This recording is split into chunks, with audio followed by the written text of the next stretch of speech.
आम्ही सावीची मुलं आज उपयोग सादर करणार आहोत. आमच्या वर्गशिक्षकांचे नाव आहे सोनवणे मॅडम. आमच्या शाळेचे नाव आहे जिल्हा परिषद पूर्ण प्राथमिक शाळा धरम नंबर 1. उपयोगच्या माध्यमातून आम्ही एक कथा सादर करणार आहोत. त्या कथेचे नाव आहे ससा आणि कासव. ससा आणि कासवाची गोष्ट. एका जंगलामध्ये ससा आणि कासव असे दोन मित्र राहत होते. ते दोघे नेहमीच एकत्र असायचे, एकत्र खेळायचे, दररोज एकत्र फिरायला जायचे. ससा चालायला आणि कासव मात्र हळूहळू. कासवाच्या हळूहळू चालण्यामुळे स्वभावामुळे ससा नेहमी त्याची भीती उडवत असे. कासवाला मनात खूप राग यायचा, पण सशाला तो मधी कमी थांबायचा नाही. एके दिवशी नेहमीप्रमाणे ससा आणि कासव गेला जंगलात फिरायला. कासव किती हळूहळू चालतो. कासव म्हणाले, लावतोस कोणाची शर्यत.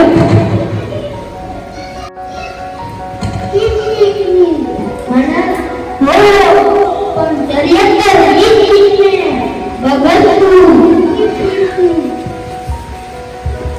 ठीक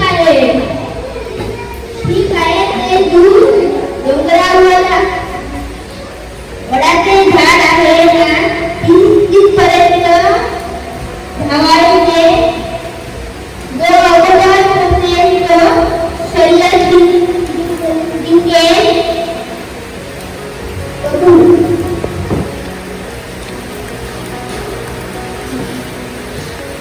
शर्यतीचा दिवस निश्चित झाला. दुसऱ्या दिवशी जंगलातील सगळ्या जाती शर्यत पाहण्यासाठी जमा झाली. शर्यत सुरू झाली. ससा जोरात धावू लागला. कासव हळूहळू चालत थांबले. बघता बघता ससा खूप पुढे गेला. पुढे त्याला हिरवगार केवळ गवत मुळा दिसला. धावून धावून त्याला आता मला भूक लागली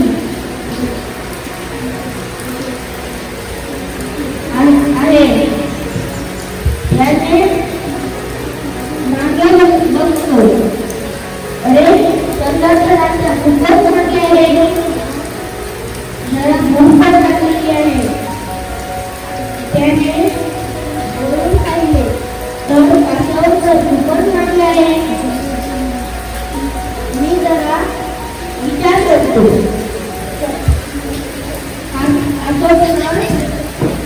खूपच मागे आहे. मी इथं थांबून थोडा वेळ आराम करतो. म्हणून त्याने वेळ आराम केला.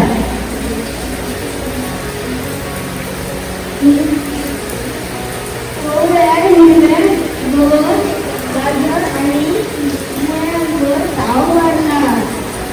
पोटभर खाल्ले. खाल्ल्यावर जवळच्या झाडाच्या सावलीत थांबला. विश्रांती होती. सावलीत विश्रांती घेत असताना कधी झोप आली हे त्याला कळले सुद्धा नाही. इकडे कासव कुठेही थांबले नाही. ते हळूहळू चालत सशाजवळ आले. ससा झोपलेला पाहून कासव हसले, पण न थांबता पुढे चालतच राहिले. लवकर ते वडाच्या झाडाजवळ पोहोचले. थोड्या वेळाने सशाला जाग आला. तो पळत सुटला, पण एकही उपयोग झाला नाही.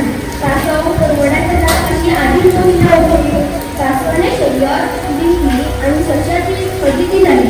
सर्व प्राण्यांनी कासवाची पसंत केली. सशाच्या गर्विष्ठ स्वभावामुळे मात्र सशाकडे पाहून सर्व हसत होते. तात्पर्य तुमच्या कोणत्याही तात्पर्य तुमच्या कोणत्याही प्रतिस्पर्धाला कधीही कमी लेखू नका.